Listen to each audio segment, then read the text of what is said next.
Hello students, BCom semester number 6, subject corporate account. અગાઉના લેક્ચરમાં capital reduction એટલે કે મૂડી ઘટાડાવાળા ચેપ્ટરની અંદર આપણે પ્રાથમિક માહિતી ઉદાહરણ નંબર 1 અને 2ની માહિતી લીધી હતી. આજે આપણે એક્ઝામ્પલ નંબર 3ની ઇન્ફોર્મેશન લઈશું. The balance sheet of Gujarat trade limited as on 31st March 2016 was as under.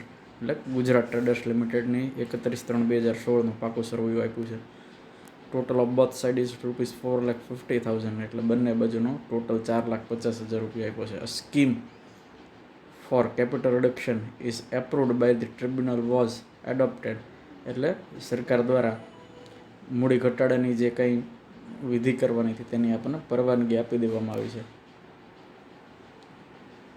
Adopted by which ₹4 per share writing off on the preference share, 6 is writing off on equity share એટલે preference share અને equity શેરની અંદર જે reduction કરવાનું છે તેની information છે.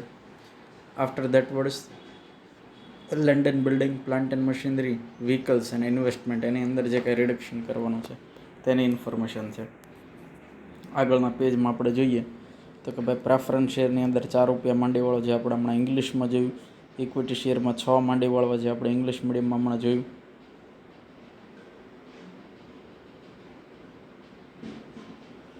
આગળ information આપેલી છે કે મિલકતોની કિંમતની અંદર જે કંઈ રિડક્શન કરવાનું છે. લેન્ડ એન્ડ બિલ્ડિંગ એટલે જમીન મકાનની અંદર ₹10,000.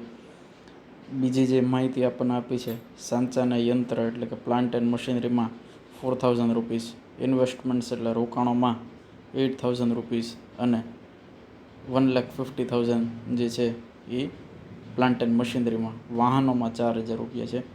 તો આવી રીતના vehicles ₹4,000, land and building 10,000, plant and machinery 1,50,000, investment 8,000. First of all we are going to make calculation and what other information is given to us and the general reserve should be exhausted and the difference is transferred to profit and loss account. એટલે ગુજરાતીમાં કહીએ તો સામાન્ય અનામતની રકમ માંડી વાળવાની છે અને તફાવત જે કંઈ આવશે નફા નુકસાન ખાતામાં એમાંથી લાવવાનો છે. તો જે વસ્તુ આપણે માંડી વાળવાની છે, રાઇટિંગ ઓફ કરવાની છે તેની ઇન્ફોર્મેશન છે. પછી આપણને એવું કીધું છે પાસ નેસેસરી જર્નલ એન્ટ્રીઝ એટલે જરૂરી આમનોંધ આપણે કરવાની છે તૈયાર. તો હવે સોલ્યુશન તરફ જઈએ. First of all capital reduction and second calculation is utilization of capital reduction. First, we are making the reduction capital for equity share capital with ₹6. There are 20,000 number of shares and ₹6 each. So 20,000 into 6, it results in 1,20,000. In preference share, 10,000 number of share, ₹4. So 40,000 is at there. પછી general reserve ₹10,000. General reserve એ આપણે જે છે writing of કરી નાખવાની. તો ₹1,70,000 જે છે આપણે રાઇટિંગ ઓફ કર્યા એઝ પર ધી ઇન્ફોર્મેશન્સ. હવે લેન્ડ એન્ડ બિલ્ડિંગ એટલે કે જમીન મકાનને 10,000 રિડ્યુસ કરવાના હતા. જે રિડ્યુસ્ડ અમાઉન્ટ છે એ ક્યાં યુટિલાઇઝ કરીએ છીએ તો કે લેન્ડ એન્ડ બિલ્ડિંગમાં યુટિલાઇઝ કરી, પ્લાન્ટ એન્ડ મશીનરી સાંચા યંત્રમાં યુટિલાઇઝ કરી, વ્હીકલ્સ એટલે વાહનોમાં યુટિલાઇઝ કરી, ઇન્વેસ્ટ એટલે રોકાણોમાં યુટિલાઇઝ કરી.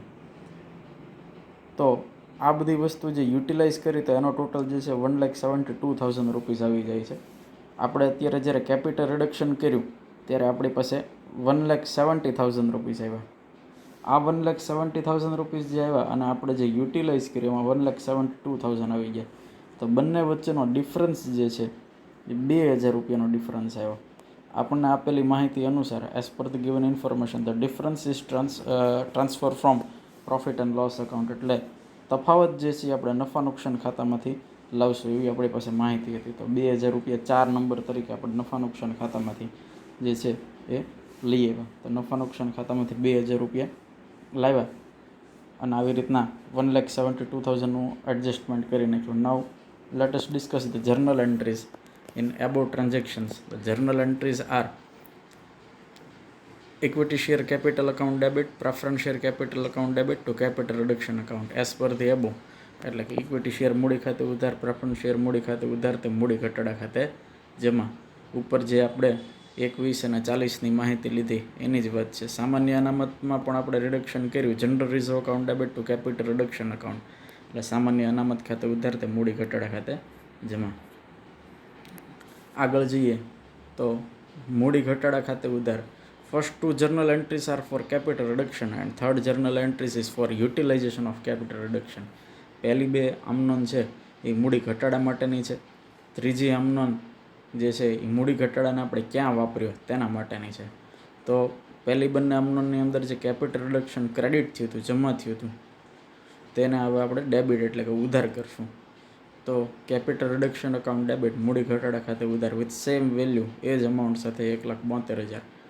અને આપણને જે માહિતી આપી હતી તે બધી આપણે જમા કરી. ડિફરન્સ જે છે આપણે નફા નુકસાન ખાતામાંથી એટલે પ્રોફિટ એન્ડ લોસ અકાઉન્ટમાંથી યુઝ કર્યો.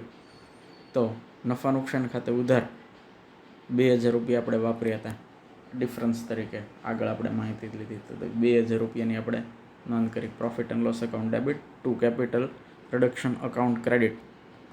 અને જે વધ્યા તે પૈસાને આપણે મૂડી અનામત ખાતે એટલે કેપિટલ રિઝર્વ અકાઉન્ટમાં આપણે લઈ જશું. તો જર્નલ એન્ટ્રીથી profit and loss account debit to capital reduction account to capital reserve account. તો આવી રીતના આપણે જે જર્નલ એન્ટ્રીઝ કરવાની હતી, આમનોંધ કરવાની હતી, નફા નુકસાન ખાતે ઉધાર તે મૂડી ઘટાડા ખાતે તે મૂડી અનામત ખાતે, તે આમનોંધ આપણે પૂરી કરી. ત્યારબાદ તેની પછીનું પાકું સરવૈયું આપણે જોવાનું છે. તો કંપનીની પાસે જે કાંઈ શેર હતા પહેલાં, તે શેરમાંથી ઇક્વિટી શેરની અંદર ઘટાડો કરી અને બાકીના જે 20,000 ગુણ્યા 4 એટલે 80,000ના equity share, 20,000 shares into 4 rupees હવે આપણી પાસે વધ્યા, કારણ કે 6 રૂપીસ આપણે રિડ્યુસ કરી નાખ્યા.